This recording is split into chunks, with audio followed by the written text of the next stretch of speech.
bisa bertemu lagi pada pembelajaran biologi. Bagaimana kabar kalian? Apakah kalian sudah siap untuk mengikuti pelajaran pada hari ini?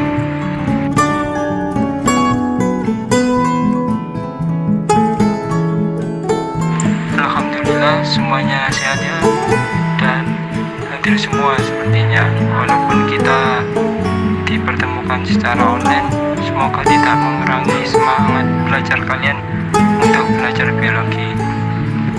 Baik, langsung saja kita mulai untuk pembelajaran pada hari ini. Pada hari ini kita akan belajar topik biologi terkait pertumbuhan dan perkembangan. Bapak akan share slide demi slide, kemudian Bapak akan menjelaskan. Setiap makhluk hidup pasti akan mengalami pertumbuhan dan perkembangan. Bagaimana prosesnya di dalamnya kita akan pelajari pada hari ini.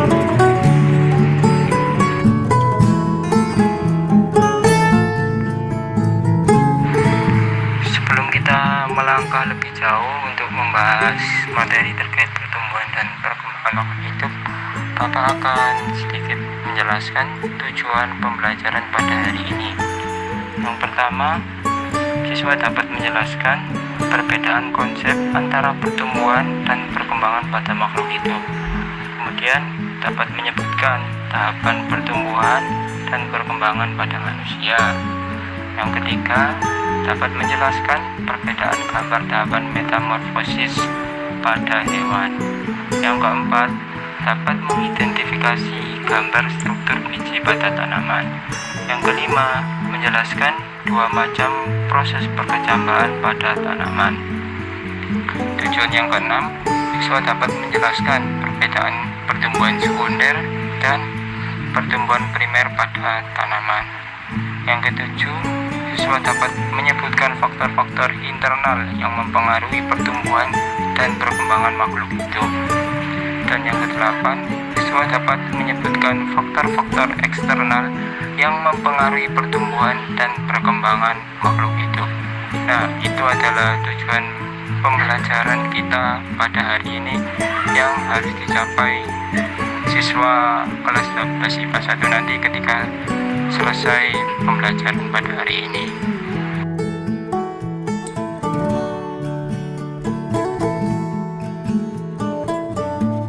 Nah, sekarang coba perhatikan gambar yang Bapak kirim. Di situ terdapat dua gambar buah mangga. Apa yang muncul dalam benak kalian ketika melihat gambar tersebut? Apakah perbedaannya mungkin dari segi rasanya, bentuk, ataupun warna? Mungkin ada yang mau berpendapat?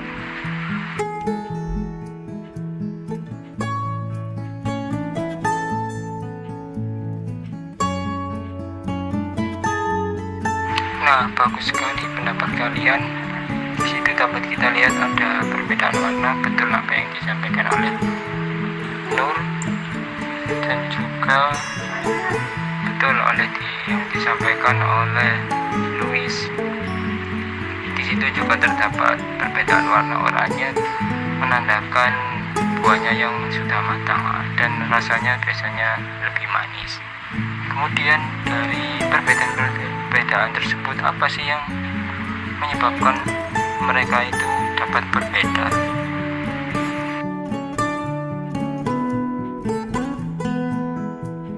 Nah, tepat sekali, perbedaan tersebut tentu dikarenakan buah tersebut telah mengalami proses yang namanya pertumbuhan dan perkembangan, di mana buah mangga yang masih mentah berwarna hijau atau putih dapat tumbuh dan berkembang menjadi buah mangga yang matang berwarna oranye dan rasanya manis.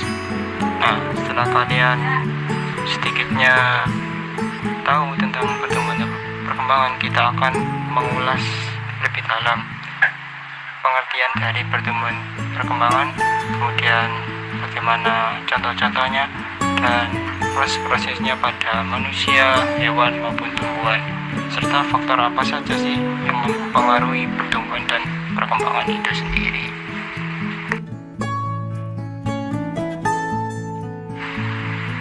Nah, di sini kita akan membahas pengertian dari pertumbuhan dan perkembangan. Pertumbuhan merupakan suatu proses perubahan yang menyangkut masalah ukuran dan volume tumbuhan, seperti perubahan tinggi, besar, lebar, panjang, dan lain-lain yang dapat diukur dengan nilai dan bersifat kuantitatif. Sedangkan perkembangan merupakan proses perubahan sel-sel baik morfologi maupun fisiologisnya, sehingga terdiferensiasi dan terspesialisasi menjadi fungsi-fungsi tertentu yang tidak dapat diukur atau lebih bersifat kualitatif.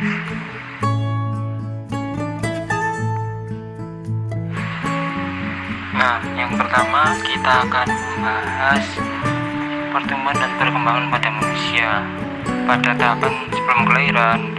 Pada hari pertama saat fertilisasi membentuk sebuah zigot, terus bertumbuh dan berkembang hingga hari 1, 2, 3, 4, dan 5, kemudian barulah muncul early blastocyst, terus bertumbuh hingga hari ke-6, 7, 8, dan 9.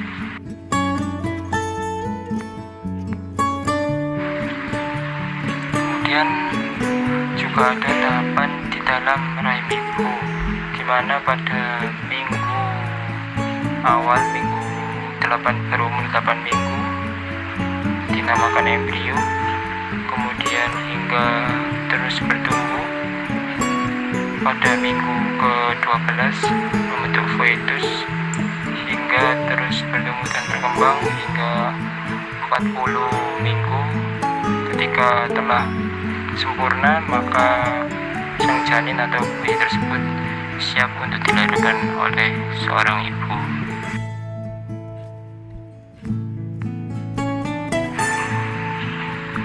Yang selanjutnya tahapan setelah kelahiran, di mana yang pertama adalah fase invasi, kemudian fase anak-anak, fase remaja, dewasa, hingga fase tua.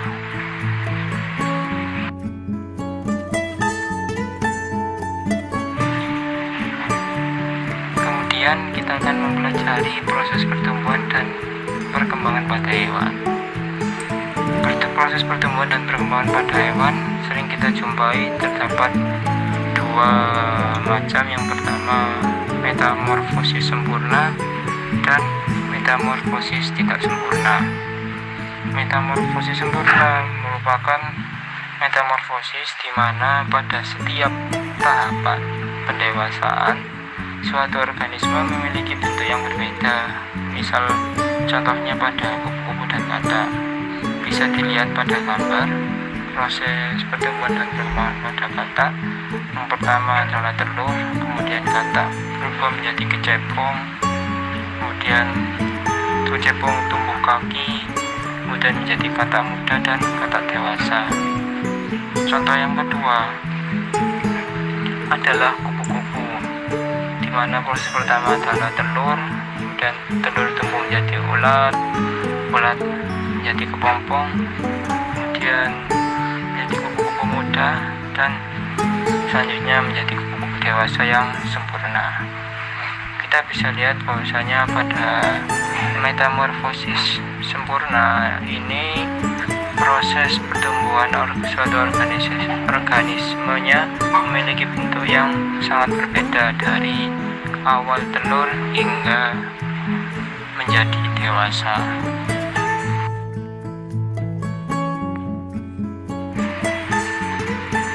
Kemudian ada metamorfosis tak sempurna, merupakan metamorfosis yang terjadi pada organisme jika bentuk organisme ketika masih dalam perkembangan tidak jauh berbeda atau masih mirip dengan individu dewasanya, misalnya pada belalang dan kecoa. Nah, di sini dapat kita lihat perbedaan antara metamorfosis tak sempurna dengan metamorfosis sempurna. Di sini metamorfosis tak sempurna dari proses pertumbuhan mulai telur hingga dewasanya tidak jauh berbeda. Semisal pada belalang membentuk telur, kemudian membentuk nimfa pada tahap pertama, tahap kedua, tahap ketiga, tahap kelima hingga menjadi dewasa. Di sini tidak jauh berbeda.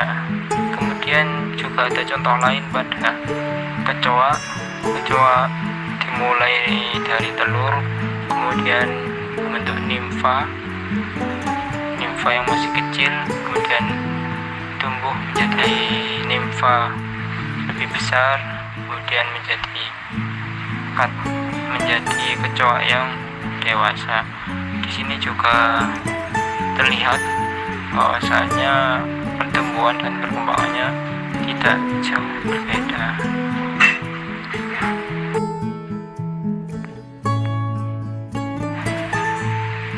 Selanjutnya kita akan membahas pertumbuhan dan perkembangan pada tumbuhan. Pertumbuhan dan perkembangan pada tumbuhan tentu tidak jauh dari yang namanya biji. Biji sendiri adalah alat reproduksi, penyebaran, dan kelangsungan hidup suatu tumbuhan. Selain itu, bagi tumbuhan berbiji, biji sendiri merupakan awal dari kehidupan tumbuhan baru di luar induknya. Nah, pada gambar yang Bapak kirim bisa dilihat bagaimana bagian-bagian biji tersebut.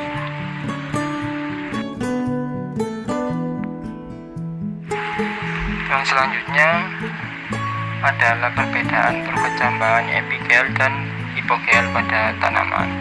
Pada perkecambahan epigel, kotiledon terdapat di permukaan tanah karena terdorong oleh pertumbuhan hipokotil yang memanjang ke atas.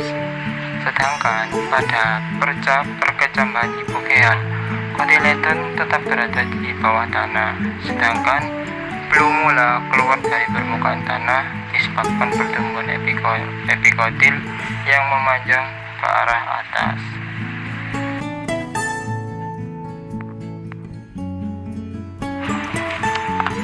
Selanjutnya kita akan membahas terkait pertumbuhan primer. Tumbuhan pasti akan membentuk akar, batang, dan daun untuk bertumbuh.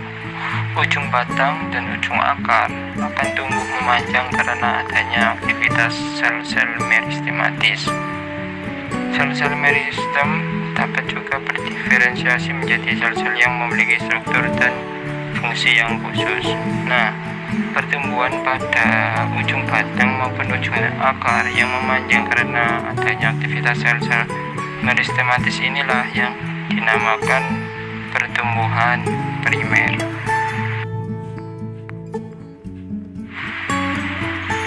Kemudian pertumbuhan sekunder. Di antara xilem dan floem terdapat kambium yang selnya aktif membelah. Pertumbuhan kambium ke arah luar membentuk floem sekunder dan ke arah dalam membentuk xilem sekunder, sehingga batang tumbuhan tersebut akan terus bertambah menjadi besar. Nah, hal inilah yang dinamakan pertumbuhan sekunder.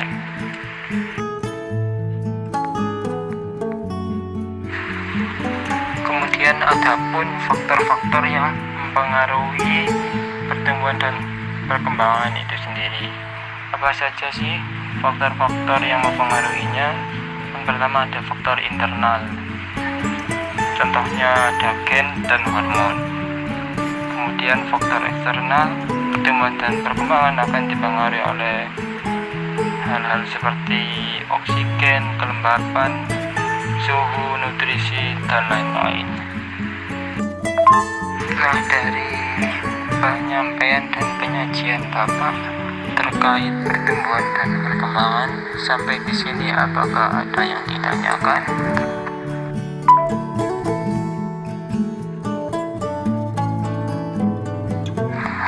silakan mungkin dari anak-anak ataupun teman-temannya mau menanggapi, nanti Bapak akan menambahkan.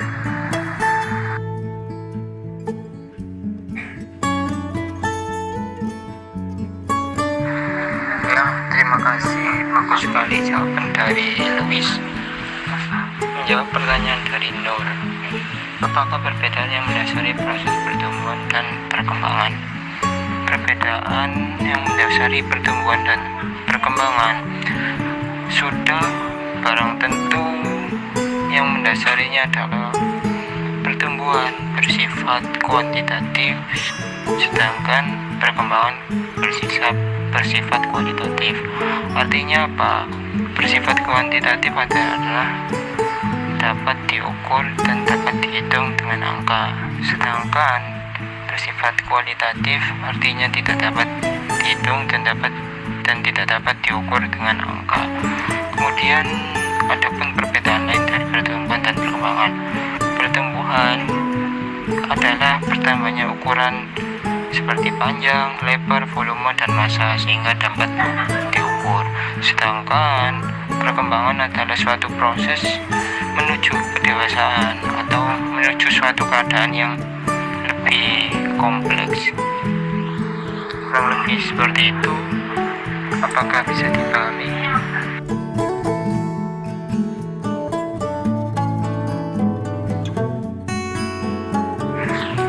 Baik, jika sudah paham, Bapak akan melanjutkan ke tahapan selanjutnya.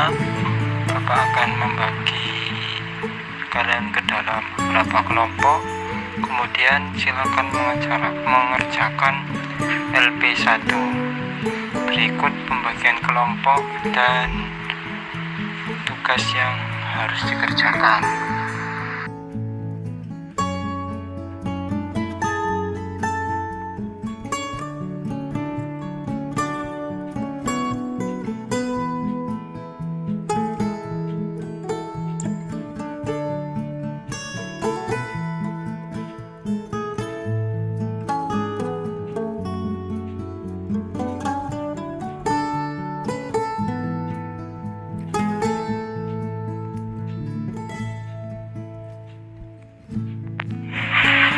Silahkan kalian menggali dan mengeksplorasi untuk menjawab pertanyaan-pertanyaan yang ada pada LP1 secara berkelompok.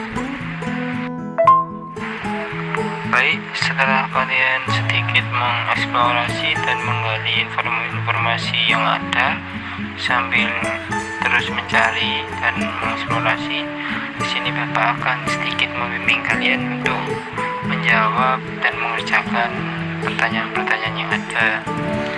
Untuk pertanyaan pertama, kalian jelaskan bagaimana perbedaan konsep pertumbuhan dan perkembangan sebagaimana yang telah Bapak jelaskan tadi di awal dan yang ditanyakan oleh teman-teman kalian. Kemudian yang kedua ini, jelaskan tahapan pertumbuhan dan perkembangan pada manusia. Di situ tadi sudah Bapak jelaskan ada tahapan sebelum kelahiran dan ada tahapan setelah kelahiran. Di situ dapat kalian lebih jelaskan lebih dalam lagi. Kemudian ada juga tahapan metamorfosis pada kebutuhan belalang. Tadi termasuk metamorfosis sempurna atau tak sempurna, kalian jawab di situ. Kemudian ada struktur biji, tadi Bapak sudah sedikit menjelaskan. Dapat kalian baca lagi untuk lebih dalam dan agar bisa menjawab soal-soal nomor 4 ini. Kemudian yang terakhir, yang kelima, jelaskan dua macam kotiledon. Tadi ada percambahan PGA dan PGA, bisa kalian paparkan lebih dalam. Kemudian jelaskan pertumbuhan sekunder dan primer pada tanaman, tadi juga sudah Bapak jelaskan. Kemudian juga ada faktor-faktor yang mempengaruhi dari pertumbuhan itu sendiri, baik secara internal maupun eksternal. Dari contoh-contoh yang telah Bapak jelaskan tadi dapat kalian lebih perjelas. Untuk contohnya untuk pengertiannya dan lain sebagainya. Nah, sampai di sini silakan melanjutkan untuk mengerjakan. Nanti Bapak akan kembali lagi untuk menunjuk kalian presentasi dari perwakilan kelompok.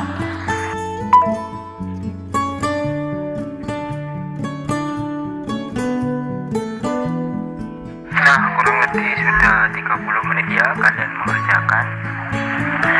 Baik, apakah kalian sudah selesai untuk menyelesaikan soal-soal dan jawab soal-soalnya?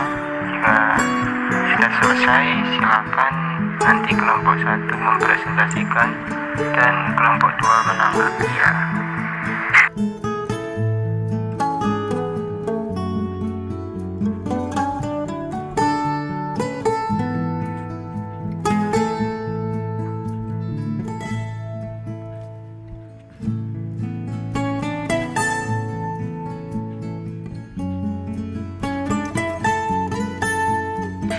Soal nomor 1 yaitu jelaskan perbedaan konsep pertumbuhan dan perkembangan pada makhluk hidup.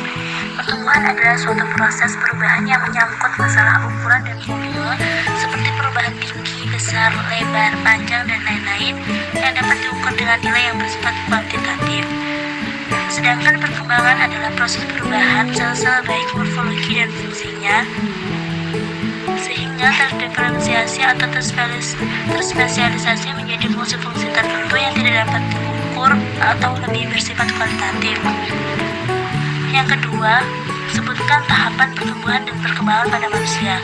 Manusia mengalami pertumbuhan dan perkembangan terdiri atas sebelum kelahiran dan setelah kelahiran, meliputi 8 tahap, yaitu trimester pertama, trimester kedua, trimester ketiga, masa bayi, masa kanak-kanak, masa remaja, masa dewasa, dan masa tua.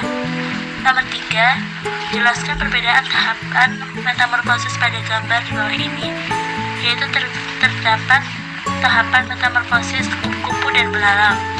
Pada kupu-kupu mengalami metamorfosis sempurna dengan tahapan 4 stadium, yaitu telur, larva, pupa, imago.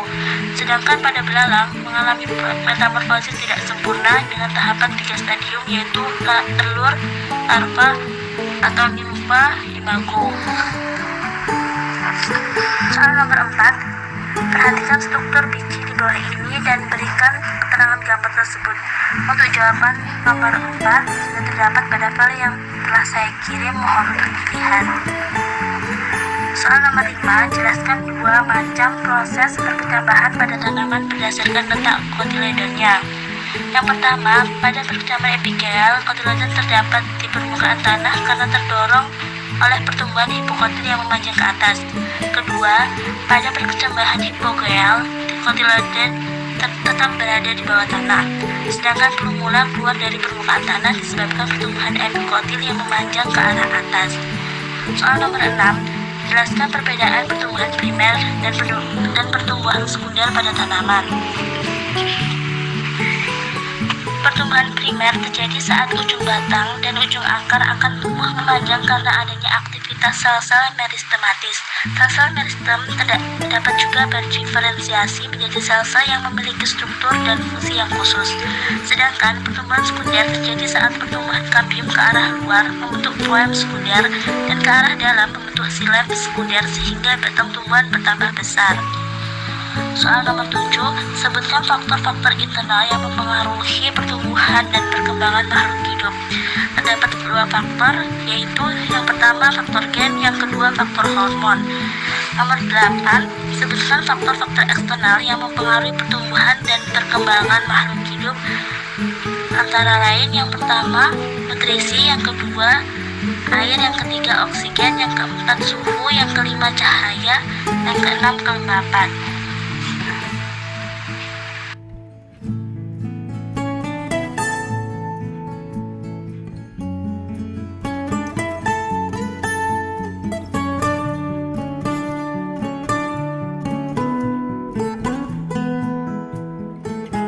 Ya, tepat sekali apa yang dipaparkan oleh kelompok 1 telah mencakup semua materi.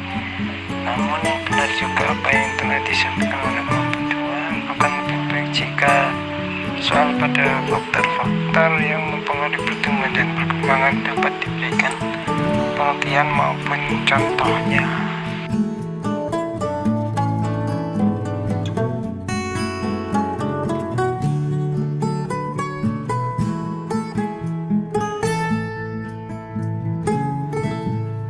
Ya, setelah kalian mendapatkan pembelajaran pada hari ini terkait materi pertumbuhan dan perkembangan, apa yang dapat kita simpulkan dari pembelajaran yang telah kita dapatkan pada hari ini?